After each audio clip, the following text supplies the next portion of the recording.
Hutan hujan Sumatera dari tanah suci ke tanah gundul.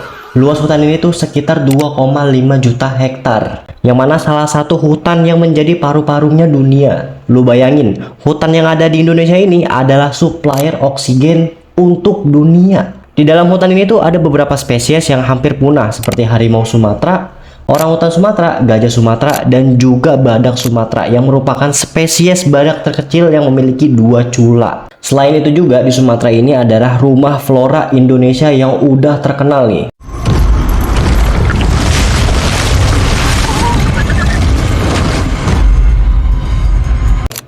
Ada di mana-mana, sering muncul di film juga dan bahkan sering muncul di anime, yaitu bunga Rafflesia arnoldi. Jadi di sini kita tahu bahwa Pulau Sumatera ini adalah rumah fauna dan flora Indonesia yang mana menjadi paru-paru untuk dunia. Pada awalnya sebelum abad ke-7, di masa paling awal Sumatera ini adalah hujan tropis murni.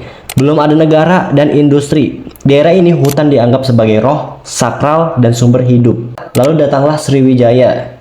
Pada era kerajaan Sriwijaya ini, kerajaan maritim Buddha yang menguasai jalur perdagangan Asia Tenggara. Nah, pada saat inilah hutan mulai dipakai untuk membuat kapal, bangunan, dan perdagangan terbatas. Lalu di era Kesultanan Islam pada abad ke-13 sampai 16 Masehi, eksploitasi mulai naik, mulai dari penebangan kayu, penanaman lada, dan kapur barus. Lalu di era kolonial Eropa pada abad ke-13 sampai 1945, pada saat itulah alam mulai menjadi bahan komoditas. Penanaman karet, kopi, dan teh, yang mana ini mengakibatkan penebangan yang sistematis, masif, dan tanpa peduli ekosistem. Lalu setelah itu di era Indonesia Merdeka dan Orde Baru.